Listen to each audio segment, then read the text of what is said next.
Hello everyone, this is Diecast, and I was cleaning up my work area here. I go back to work tomorrow, so I won't be able to really get too much of videos done over the next couple days. But I do get a lot of questions, especially from folks that I work with and just friends, about what it is that I do with this Hot Wheels customizing and collecting and just kind of the whole hobby. And I'm sure a lot of you get that. But I thought I'd do a video of my work area because you all see the videos, and the videos probably look like they're kind of nice and clean, and you know that I have a big space. But the truth is, I have a really tiny space to work in here. This is one car's worth of my garage. It's a 3-car garage, and I get 1 car's worth. So. But I thought I'd kind of take you on a tour and at least show you some of the equipment, because I'm getting a lot of questions on my Facebook page about the equipment that I use. So we'll just kind of go through in order. This is my airbrush, and it's a Sparmax compressor, which I really like this compressor a lot, mainly because it has a control over the air pressure, and it's got an auto off on it, so when if the air pressure builds up too much when I'm not using it, it turns off. And this is a single action airbrush. If you're used to airbrushes or you've done painting with airbrushes, there's 2 types. There's single action and dual action. And I really would like a dual action. That would allow me to really paint like flame effects and some other things. But I have a single action, and this is just the Panache basic starter kit brush. I have actually a few of these, but this is just ready to go. So the way it's hooked up here, I can just take off, I can unscrew it, add more airbrushes to it, and again, it's really good for just spraying on color, but that's about all I can do with it. Over here is where I drill out the rivets on the cars, and all I do is I just use a little plastic lid here, and I drill out the rivets, the filings fall into this, and then I just throw the filings out. You can see I've got both my bits here, the bit for drilling out the tap hole, which I think that's a 132 if I remember right, and this is for drilling out the rivets, and I do have to switch them. Puchef Morobi had mentioned he has 2 drills, which I've been looking for. My Goodwills and cheap stores out here just are garbage, and they don't carry much of anything, but I haven't found a real cheap drill. Eventually I'll get 2 drills, 1 for each rivet. Various cars laying around. These I have plans to scan these cards in. There are various different types of cards, different types of sizes, and eventually I want to do my own card art in Photoshop. So there you go. And if we roam around the other side here, this pillar, by the way, you can see is right smack in the way. I've smashed into that many a times. Some small tools. These are the tools that I basically use for dealing with rivets and taking the cars apart. And then if we get over here, this is actually where I shoot my videos. And it's a big white screen board. If I move back here, you can kind of get a better view. But it's a big white screen board, and it curves around on the side so I don't get a horizon line. And I've got 2 umbrella canopies for diffusing the light. And I have 3 light stands in here, 2 front lights and then a back light. Sometimes I don't use the back light, sometimes I do. Also, I have the garage door open now, and I tend to have to use 3 lights at night and 2 lights during the day. So, and you can see we've just finished up the Sunburners video. They're still here. And we just finished up a custom that we will be doing a video on very soon. Those are posted on the Facebook page already. Down below, this is where the cars go that I really don't know what to do with. They're cars that I found that I thought were interesting, like this little Majorette that I really don't know too much about. He showed up in a lot that I got. This car here that's got the, is it Ford? I think that's Ford. Yeah, Ford sticker, which I thought was interesting on it. Little action car. And then some of these speed wheels that I was going to do a video on and probably won't. But These are just kind of cars that at one point I thought I was going to do a video on and haven't. By the way, I'm collecting these little guys here. We're going to put together a little circus truck convoy. So it's just kind of where stuff ends up. Moving on over here, the airbrush equipment is back there. I put it back there because it's all glass, so my son or my wife don't crash into the box. So it's tucked away back there, but we take out that box once we start airbrushing. It's usually full of stuff. I've got stuff scattered all over the place. Over here, this is kind of interesting. This is my Dremel, and usually it's on the other side of the garage, but it plugs into this drill press that I have. And if we zoom in down here, you can see it's got an itty bitty little drill bit, and zoom in there, little tiny drill bit, and that's how we drill out the axle holes into the tires. And you can see there's two there. The stick pins are going through them so that I can test them, and except that I'm holding the camera with one hand and another, but if I was to spin those, they would spin perfect. I don't think I can spin them without everything clunking around. Also have to use a magnifying glass. My eyes aren't so good, so I need to be able to see to get it centered. Moving on over here, this is the garage collection of Hot Wheels, all those red and white boxes, and those are all the series of cars. There's another room upstairs that's filled with boxes as well, but for the most part these are just cars that I'm keeping and collecting. So they've got the kind of their own spot here in the garage. Moving on over here, this is where we do all the casting, and we mainly do two types of casting. We do resin casting for rims, little engine parts, replicating old car parts, which is something I spend quite a bit of time doing. You've noticed in the videos I collect old Matchbox cars, and so I can cast pieces when they're broken, so I can get old cars and bring them back to life. Right now this is kind of an experiment, but we're casting with dental plaster.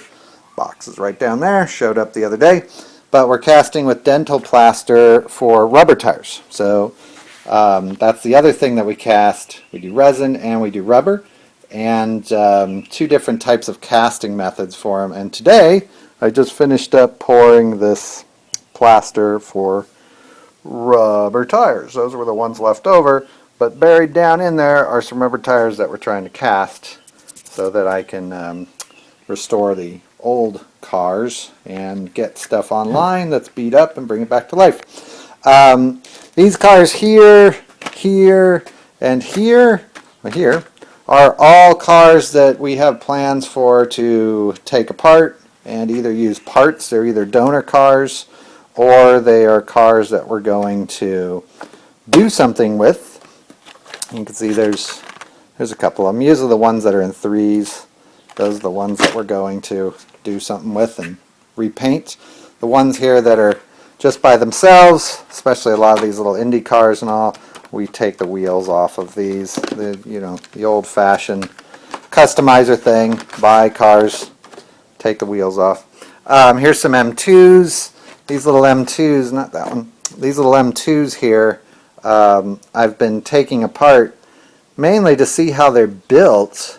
And these things are complex little machines. They're harder to deal with than Hot Wheels. So my goal is to kind of customize one of these and really figure out how they all fit together. Over here are all tools that I use at my main workstation, which is over here. And for the most part, these are everything from files, my sandpaper. We use Sharpies to recolor the wheels if we need to, especially on the old Matchbox cars. Lots and lots and lots of brushes. We use green stuff down here as our epoxy. Right now that's how I'm holding the wheels in, but I think we're going to move over to an epoxy glue here soon. And also the glue that I use is Turbo Tacky Glue, the Aleene's. And then this is the clear. This stuff dries perfectly clear. So if you need glue for like gluing back together Hot Wheel packages, so if you take the Hot Wheels out and then put them back in the package, that stuff right there works fantastic. Aleene's see-through tacky glue. Masking. We do a lot of masking. I use this stuff, this Tamiya, and this masking tape works fantastic. This is the sandpaper that I use, and mainly I only use sandpaper after spray painting the cars. So, or sorry, clear coating the cars, and that's how we get the really shiny finishes on them. This one has a whole bunch of different grits, but usually I use that 2000 right there. This little kit of files is fantastic. You can get this at Hobby Lobby. I think it's pretty standard, but I use this a lot. Also, this little masking trim tape is fantastic for making stripes and, well, racing stripes on cars. You can also curve the tape and you can get some different patterns on the cars. So I really like that stuff too. This particular type of crazy glue, this is the only crazy glue that I use, and I use it in this container because it's the only container of crazy glue I've ever found where the glue doesn't dry up as soon as you open it.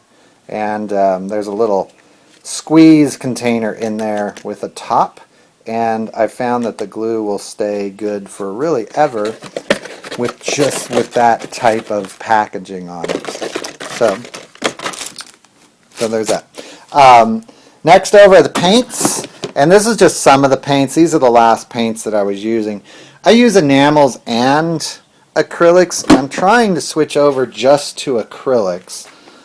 Really no other reason other than I don't like shooting enamels and acrylics through my air gun. It gets too hard to keep it clean. And so I'm trying to phase out the enamels and switch over just to acrylics. And I've had some troubles with that, but all in all, it's worked all right. Also, if you saw the last postings on the Facebook page, we experimented with shooting fingernail polish through the air gun, and that worked out fine. In fact, here's one. We just happen to have one. Here's one of the castings of that, or not castings. Here's one of the customs. And this guy is all nail polish. So it does come out a different color. Notice that. Up here is all our chemicals and stuff. I try to keep these up on the high part of the table. By the way, if you're thinning down your nail polish, where is it? Use lacquer thinner. That will thin down nail polish so it will shoot through a gun. Our stripper is back there upside down right now, but we put all the stripper in a glass jar, and then we tie the cars with these little wires, and we dip them down in there. The reason we use the wires is because otherwise the car gets in the bottom of the jar and I can't get it out without getting stripper on me. And if we use the little wires, we can seal it back up, and then we just pull the car out like you're catching a fish. Wash it off. My micro saws and my masking agents are here. Back behind there are at least parts and pieces of various tampos. I use the white back paper and the clear, and there's parts and pieces of them back there. There's even some pine car stickers. Over here are the wheels, and for the most part we try to keep the cars we're working on in these little kind of bins so that the parts stay with them.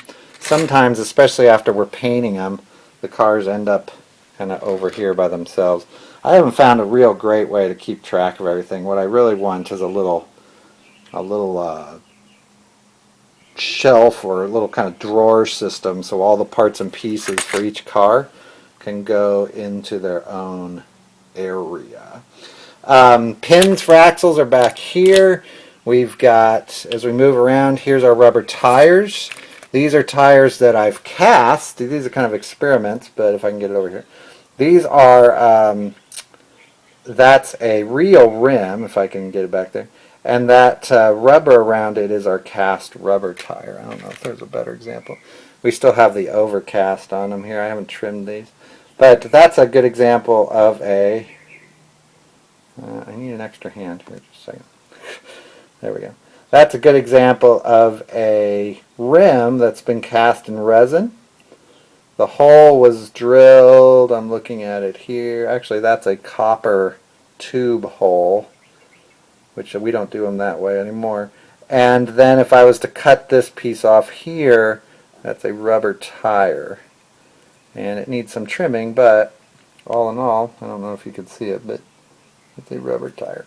And we've also got resin tires.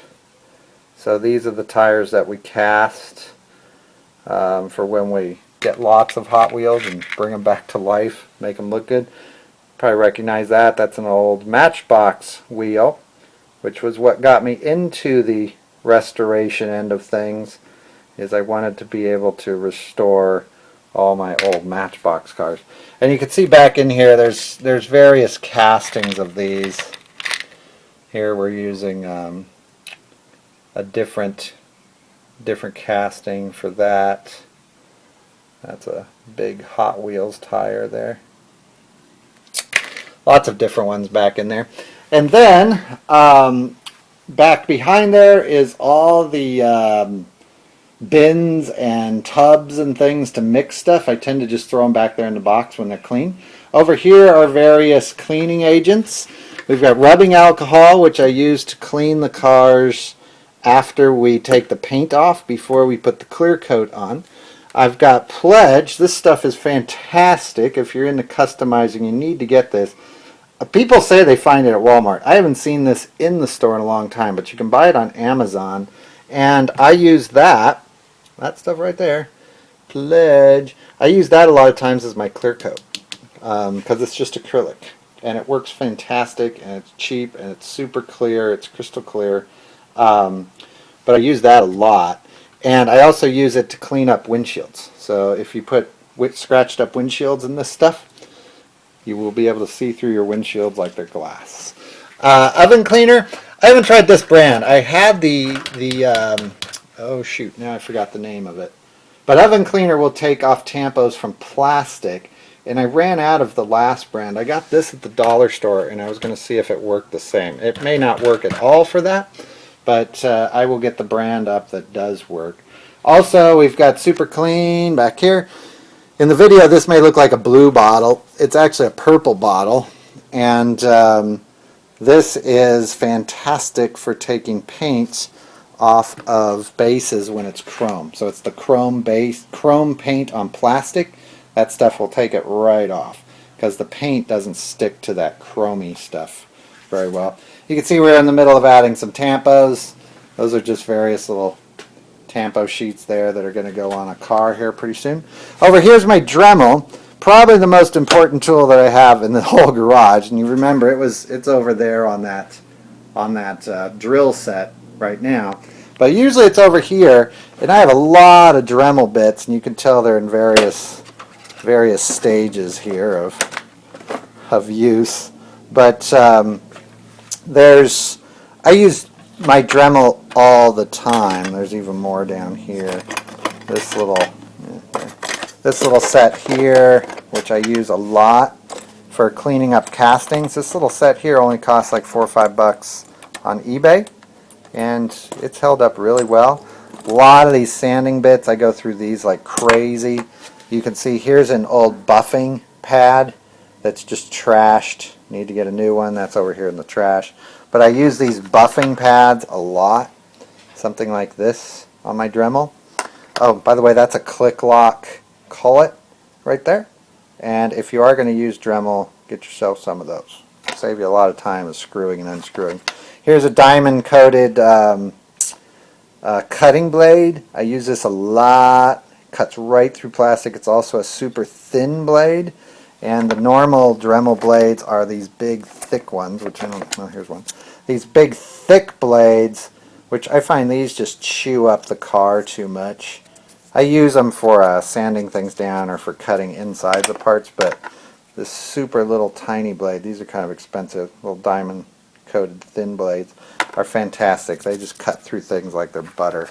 But and then back on the side here, partially from my framing equipment, so if you recognize that, yes, that is a framing router back there, and that is a mat cutter stored back behind there, and those are elbow joining tools stowed back there. I also do framing, but we've got all of our pine and wood over here, mostly dowel rods and small pieces.